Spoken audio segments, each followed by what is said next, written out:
Assalamualaikum warahmatullahi wabarakatuh.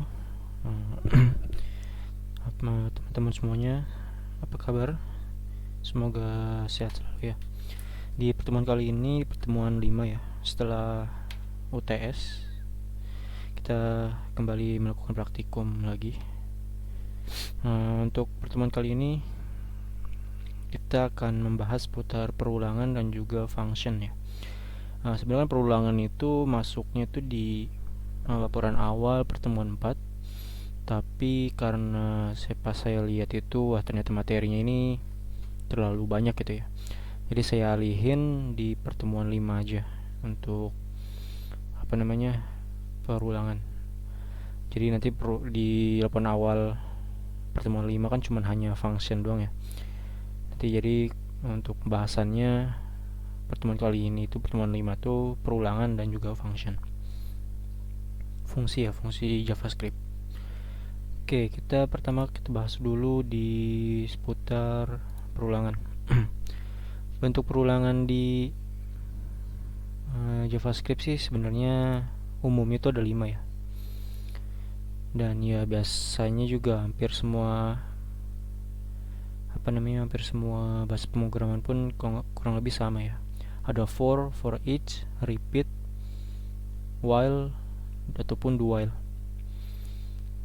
Nah, itu ada dua perbedaan yang kalau for each, for sama repeat itu kan counted loop, yang while sama do while itu uncounted loop.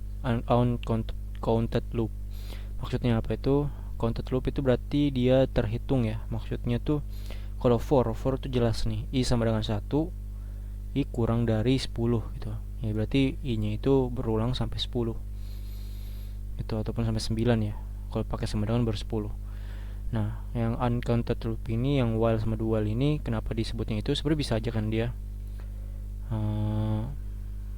diperhitungkan gitu loh, sampai mana. Misalkan i kurang dari 10 juga, kurang dari sama dengan 10, dan i-nya di luar, ada variabel i di luar while itu. Nanti kita bahas ya, ini sedikit penjelasan aja ya. Mudah-mudahan kalian paham. Jadi ada variabel di luar while, i sama dengan 1, terus while i kurang dari sama dengan 10. Nah, itu kan sebenarnya sama aja ya kayak for. Cuma kan i-nya itu bukan bagian dari for. Bukan bagian dari while. Yang while itu cuman i kurang dari sama dengan 10 gitu. I-nya ini berarti harus bernilai true. Kalau nggak true ya dia akan selesai gitu perulangannya. Dan selesainya kapannya itu kita nggak tahu tuh kalau misalkan menggunakan while. Nah gitu ya. Jadi nanti kita bahas satu-satu. Intinya itu sedikit penjelasannya aja ya. Oke, perulangannya sama dan bentuk perulangannya pun kurang lebih sama ya antara JavaScript dengan bahasa pemrograman lainnya. Di sini kita langsung buka aja Visual Studio Code-nya. Oke, sebentar, saya akan buat new window.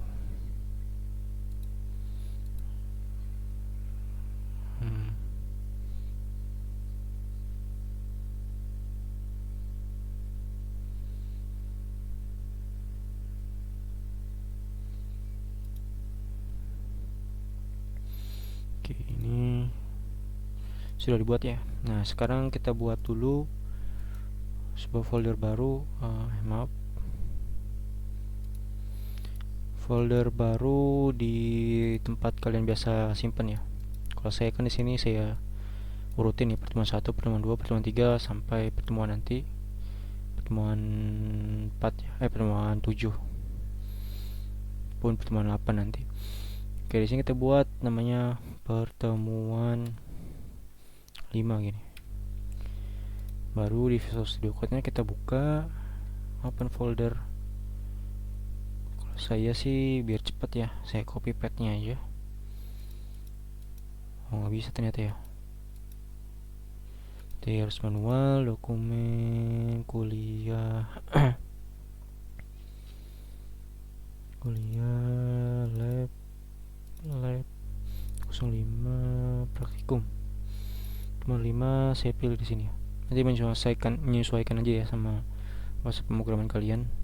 maksudnya sistem operasi kalian. Di sini Windows, kalau misalkan Windows ya sesuaikan, kalau misalkan Linux ya sama seperti saya, berarti hampir sama kurang lebih. Oke, kita lanjut lagi. Maaf tadi sempat kepotong ya videonya, dan ini baru saya buat besoknya. Jadi setelah kita pilih foldernya, kita masuk foldernya, baru kita buat filenya. Kita namain aja index.html ya.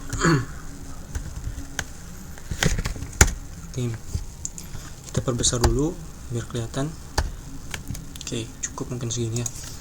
Baru kita buat tag HTML nya. Karena sini kita belajar yang perulangan dan juga fungsi, mungkin kita nggak akan terlalu banyak terlibat di bagian HTML nya. Mungkin nanti di fungsi kita bisa coba untuk penggunaan tag HTML nya ya. Kalau untuk perulangan mungkin kita akan menggunakan konsol aja. Oke, jadi kita mulai di perulangan dulu. Kita buat script di sini seperti biasa ya, text script untuk menjalankan file JavaScript-nya atau kode JavaScript. Di sini setelah kita buat, kita akan coba untuk perulangan ya. Perulangan sendiri di JavaScript kan ada kurang lebih 5 ya, for each, repeat, while sama do while. 3 ini yang for each sama repeat itu masuk ke bagian counted loop, dan yang while sama do while ini masuknya ke bagian uncounted loop. Penjelasannya sih sebenarnya simple aja. Yang for ini 3 tadi itu for each, repeat itu uncounted loop, itu berarti dia jumlah loopingannya itu dia bisa ditentukan gitu loh. Yang while sama do while itu dia perulangannya itu ditentukan jika memang kondisinya itu salah. Ini bukan kondisi salah sih, kondisinya memang false gitu. Jika kondisinya false, maka dia akan keluar. Itu ya, dia simpelnya itu. Dan yang akan kita bahas ini sebenarnya gak akan banyak ya. Dari 5 itu mungkin ada hanya 3. Yang pertama for each sama while aja ya. Soalnya untuk do while kan sebenarnya ya simpelnya sama kayak while, cuman dia dijalankan dulu perintahnya baru dicek. Dan repeat until juga sebenarnya sama aja ya kayak for. Dan jarang juga dipakai untuk repeat until. Jadi kita langsung ke for aja. Untuk tag for itu sebenarnya simple ya. Dan sama hampir semua pemrograman tuh, dari mulai Java, C++, kurang lebih sama untuk penggunaan for-nya. For kurung buka kurung tutup, variabel nilai awalnya, dan nilai awalnya berapa gitu. Kita pakai satu aja di sini ya. Lalu kondisinya jika i kurang dari sama dengan 10, maka dia akan terus mengulang gitu. Jika lebih, berarti dia akan stop. Dan di sini kita tambahkan incrementnya i++, i pertambah 1. Ataupun kalian juga bisa sebenarnya pakai decrement i min ya. Tapi nanti kalau kayak gini malah jadi infinite loop, karena ntar nilainya malah kurang dari 10 terus, min 1, min 2 dan seterusnya. Ini sekilas untuk for aja ya, mungkin gak akan terlalu saya perjelas banget, karena kalian mungkin udah pernah ketemu juga materi ini di modul-modul lainnya, di pemrograman lainnya. Kalau kita ceknya, kita pakai log aja ya, pakai console log i gini aja nih. Kita set copy paste nya, kita paste di sini. Oke, nggak ada apa-apa karena kita belum nampilin tag. Kita lihat di inspect elemen aja dan ke konsol. Nah ini ya muncul ya 1 sampai 10. Ini yang dinamakan tadi loop yang bisa dihitung, counted loop. Ini ya untuk for, mungkin sekilas saja. Selanjutnya kita ke bagian while.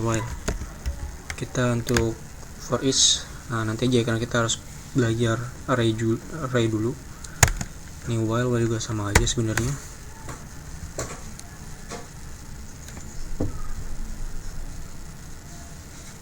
Sini kita punya nilai misal dolar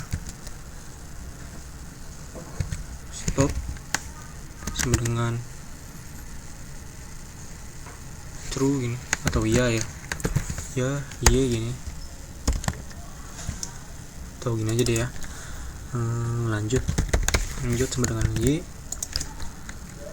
while lanjut kok dolar ini PHP ya, kalau dolar var maksudnya, saya kebiasaan pakai PHP soalnya. Lanjut sama dengan y. Di sini akan tampil sebuah prompt yang isinya masih ingin lanjut ini. Ini kita masukin ke variabel lanjut,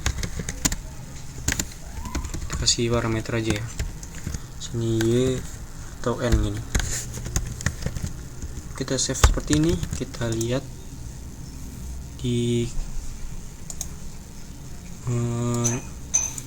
filenya di browser, kita refresh. Nah, mungkin lebih enaknya kita ini aja ya, kita stop dulu nih.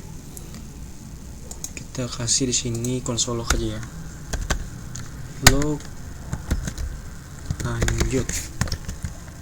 Kalau keluar berarti log stop ini, biar lebih lihat jelas di bagian sini ya.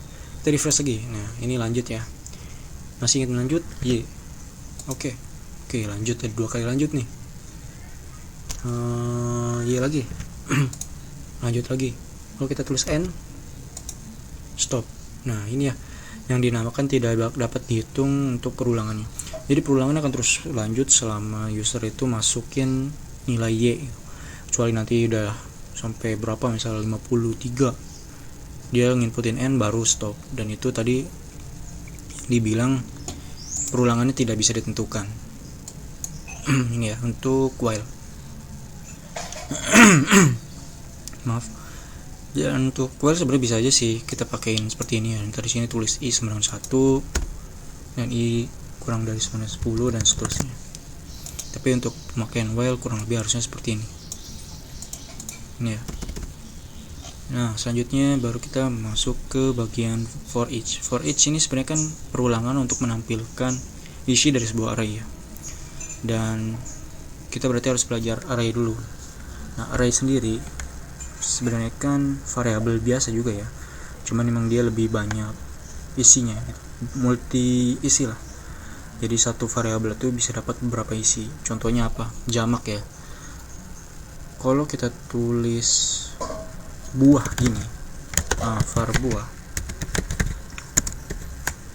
kita biasanya cuma ngisi begini ya, semangka misal, seperti ini aja. Berarti variabel buah ini isinya semangka.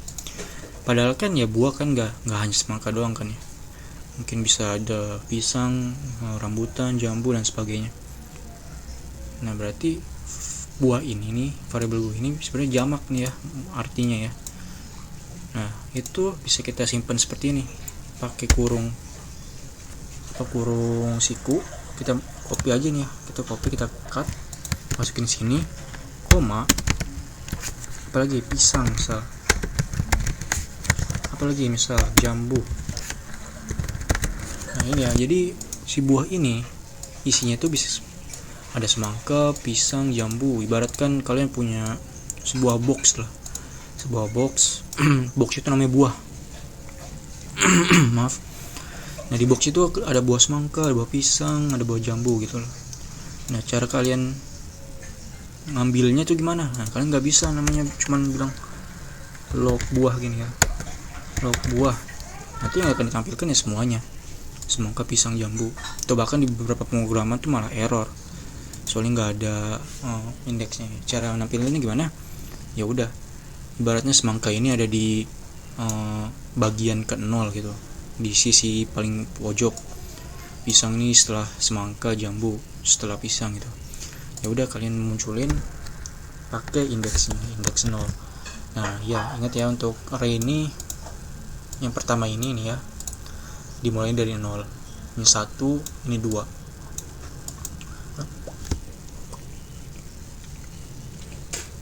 Maaf, kalau untuk kalian tulisnya 1, nanti akan muncul malah pisang gitu ya, bukannya semangka. Soalnya semangka ini di indeksnya 0. Kita save, kita masuk lagi ke ini ya, kita N aja biar langsung selesai. Nah ini ya, muncul semangka. Kenapa semangka? Karena semangka ada di indeksnya 0 gitu ya. Kalau 1 ya bisa kalian coba aja nanti ya, 1, dan jambu ini ke 2.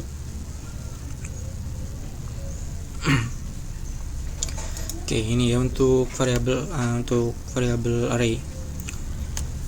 Dan isinya pun sebenarnya bisa macam-macam ya, lebih banyak lagi, 100 isi juga, ataupun bisa array 2 dimensi. Array 2 dimensi ini lebih spesifik lagi sebenarnya. Nanti di dalam array ada array lagi dalamnya gitu. Gambarannya kayak matrix lah kalau kalian di matematika. Ini ya. Sekarang kita belajarnya di satu dimensi aja ya. Satu array aja. Nah, cara masukin untuk menginisiasi array sih sebenarnya bisa langsung diisi kayak gini, bisa juga var misal sayur sama dengan array kosong. Nah, seperti ini aja ya. Jadi nanti sayur isinya ya array kosong gitu. Kalau kita cuman beginiin aja, nanti sayur ini sebenarnya bisa sih nanti kita masuk jadi array, cuma nanti malah takut bentrok doang gitu. Kita bingung nih, sayur ini variabel untuk variabel apa. Makanya kita inisiasinya seperti ini aja. Setelah ini baru cara masukin nilai ke arraynya itu ya, itu pakai ini aja nih, sayur titik push. Nah namanya apa, misal kita mau masukin atau ngepush sayur kangkung gini ya. Nah nanti si sayur ini kalau kita log atau kita output pasti ada isinya sayur kangkung ini gitu. Tapi sebelumnya kalau misalnya kita lognya di sini kosong, kalau kita log di sini kan udah di push, akan ada satu isi value yaitu kangkung. Dan seterusnya kalau kalian mau ngepush lagi misalkan kangkung atau apa lagi ya, sayur bayam ya, dan seterusnya gitu loh. Ini untuk ngepushnya ya tuh. Nah sekarang pertanyaannya, kalau mau menggunakan for each seperti apa ya untuk di array. For each tulisannya tuh seperti ini ya. Kalau di Visual Studio Code kalian bisa tulis aja for each seperti ini, di tab atau di enter. Nah akan muncul struktur for each-nya ya. Sini ada array ini maksudnya array yang mau ditampilkan. Kita kasih contoh buah ini ya, buah gitu. elemen ini apa, ini sebenarnya kan kalau misalkan for each ini diambil nih buah nih, nah diambil nih semuanya nih, diambil boxnya semua. For each nanti setiap indeks dari indeks pertama ya, misalkan semangka ini nanti akan dimasukkan ke dalam variabel ini nih yang ada di sini satu persatu ya. Jadi loopingan pertama indeks 1 nih akan dimasukin ke dalam variabel ini. Nanti setelah variabel ini udah masuk atau ditampilkan, pisang ini akan menimpa semangka yang ada di elemen ini. Jadi elemen ini sekarang tuh jadi pisang ya, bukan semangka lagi. Tapi untuk penamaan ini sih saya jangan pakai elemen ya, lebih enaknya apa ya B aja kali ya, B, buah, atau X aja deh ya, X lebih gampang, X. Nah kalau kita log, console log maksudnya, X. Kita lihat apa yang terjadi. Kita masuk lagi, kita refresh, kita N aja. Nah ini ya, masuk semangka, pisang, jambu. Nah di urutan 34 kan ini ya. Nah jadi langsung nih ditampilin nih satu-satu nih. Set, loopingan pertama semangka, loopingan kedua pisang, loopingan ketiga jambu, dan seterusnya. Total banyaknya loopingan gitu loh. Jadi gitu ya, diambil dulu nih boxnya satu-satu, dimasukin ke variabel X, tapi dengan loopingan atau dengan apa istilahnya, antrian masing-masing. Jadi antrian pertama itu semangka, setelah di lock pisang masuk menimpa semangka, selanjutnya jambu masuk menimpa pisang, dan seterusnya gitu ya. Ini untuk for each. Mungkin bisa dipahami sedikit ya, pelan-pelan, soalnya for each memang agak sedikit tricky ya, agak sedikit kompleks. Ataupun sebenarnya kalau kalian memang agak sedikit susah, kalian bisa aja sebenarnya pakai for ini untuk menampilkan isi array. Tinggal nanti ininya sesuaikan dengan jumlah panjang arraynya, dan nanti tinggal di console log nama variabelnya apa, kasih indeks seperti ini. Nah indeksnya ini kalian ganti dengan i. Kalau misalkan di dalam ini ya, di dalam ini i, kalian ganti indeksnya jadi sesuai dengan variabel awalnya gitu. Nah ini untuk loopingan ya. Sisanya sih repeat sama do while itu ya jarang dipakai sih kalau saya, apalagi nanti pas ujian saya jarang pakai repeat ataupun do while. Paling ya antara while for sama for each aja sih. Itu ya untuk perulangan. Selanjutnya kita ke bagian ini ya, fungsi. Kita buat variabel dulu aja, baru file baru aja di sini ya, index2d titik html ini. Kita buat lagi sini tag html barunya, kita save. Di sini baru kita akan melakukan fungsi JavaScript. Kita tulis text script seperti ini. Alarm.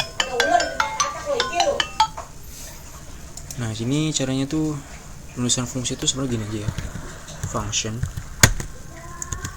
nama functionnya apa, misal apa ya, menghitung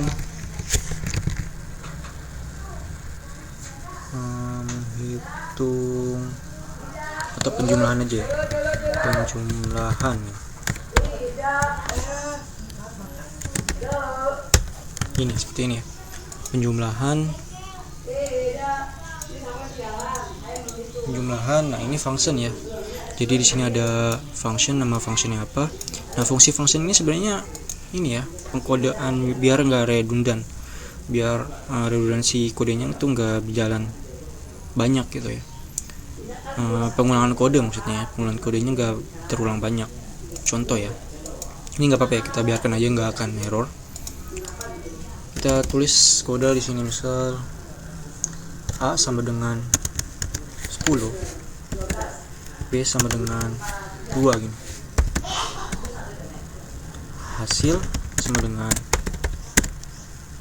A plus B. Oke, space ini mungkin ya bener ya. Oke, misalnya kasih var ya, biar nggak error. var gini. Terus kalau kita misalkan mau nambahin lagi, hasilnya di biar ini aja ya, biar enak. Hasil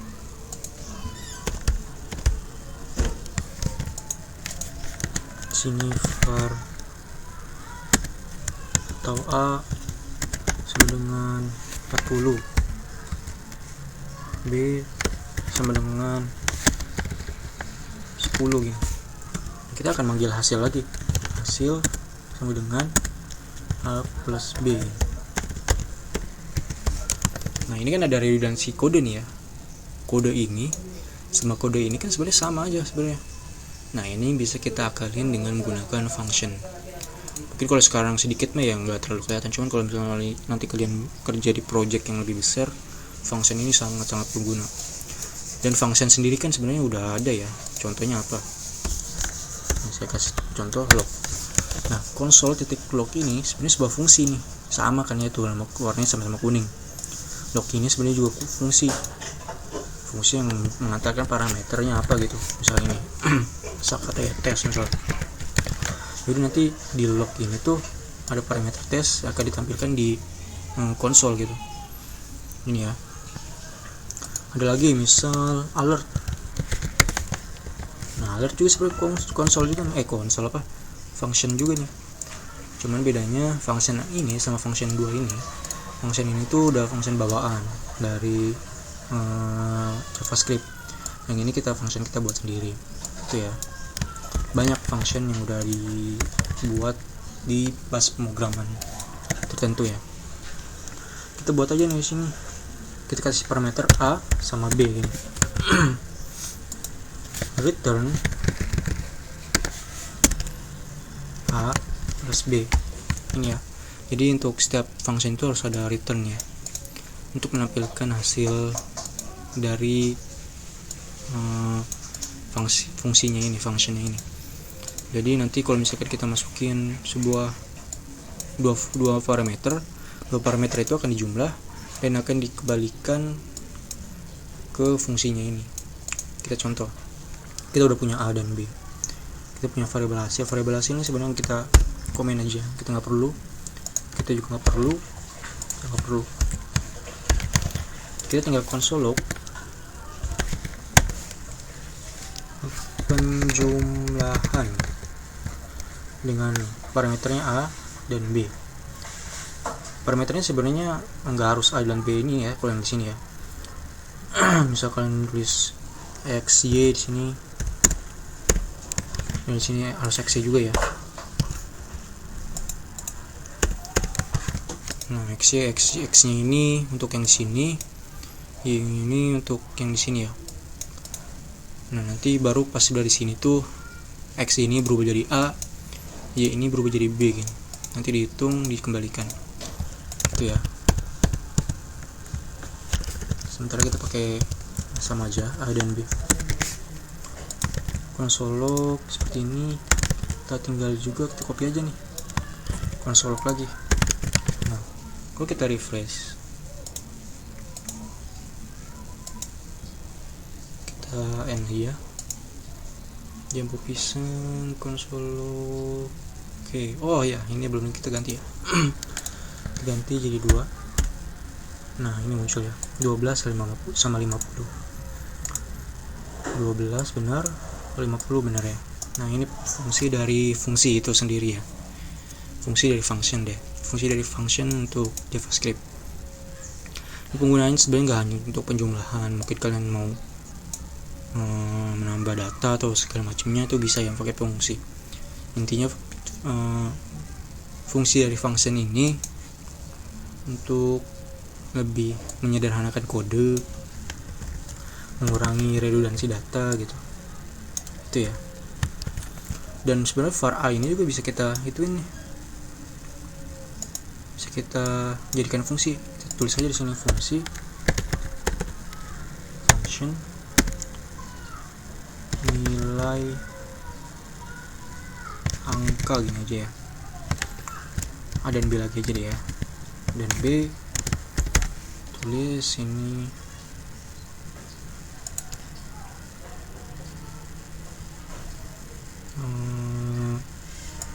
coba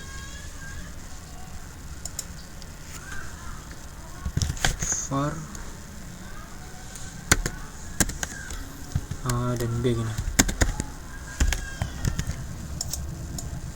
Nanti kita komen dulu, kita coba dulu ya.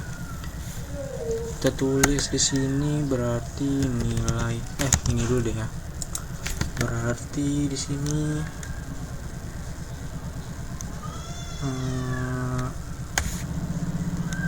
agak ini ya, kalau misalkan ini X Y aja deh ya. A sama dengan X, Y sama dengan Y B sama dengan Y. Kita coba seperti ini dulu. Saya agak sedikit lupa sih kalau misalkan ini kita returnnya 0 aja ya, atau returnnya yang return 0 aja dulu. Coba kalau kita masukin nilai angka 20 sama 90, saya mau lihat log A nya ya. Saya masih nyoba dulu ya, jangan diikutin dulu, kalau misalkan bener baru silakan. Oke, 50 apa 50, wah bukan nih, A nya 20, A nya 20 bener ya berarti ya. B nya 90, coba apa benar B nya 90. Oke benar ya, berarti benar ya, seperti ini. Return 0 ini sebenarnya opsi kalau kalian nggak mau nampilin, kan kalau ini kan penjumlahan, berarti kalian harus nampilin hasil dari penjumlahan. Sementara nilai angka ini cuman kalian masukin angkanya aja tanpa output kan ya, dan menampilkan cuman untuk inisiasi ya, berarti returnnya 0 aja gitu. Dan kalau misalkan ada nilai yang sama ya, variabelnya sama di sini, saya mencoba juga. Sepertinya harus pakai this deh, this A ini, this B.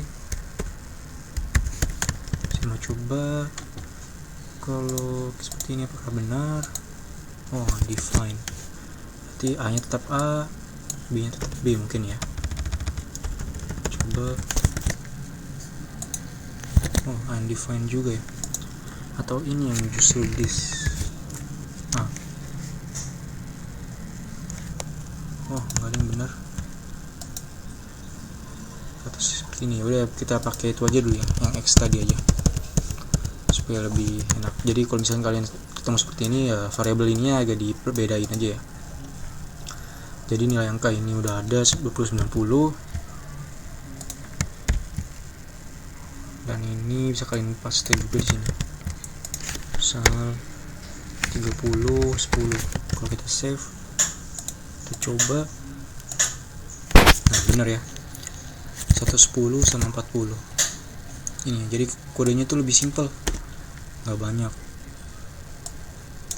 nah, dan bisa dipakai berulang-ulang gitu loh. Kita cuma nulis ini doang, nanti bisa kita pakai berulang-ulang. Bayangin kalau kita nggak nulis ini, nanti kita di sini ada plus plus lagi, inisiasi lagi ya, sama dengan segala macam. Ini untuk fungsi. Saya lihat dulu, udah mungkin kayaknya untuk fungsi sih ini aja ya. Kita belum belajar pakai apa namanya, TKTML. Jadi untuk fungsi sebenarnya seperti ini aja dulu. Oke, untuk semuanya sih mungkin kurang lebih sekian ya. Jadi mungkin kalian bisa pelajari lagi untuk seputar perulangan dan juga fungsi di JavaScript. Ya. Oke, mungkin sekian dari saya, kurang lebih mohon maaf. Terima kasih. Wassalamualaikum warahmatullahi wabarakatuh.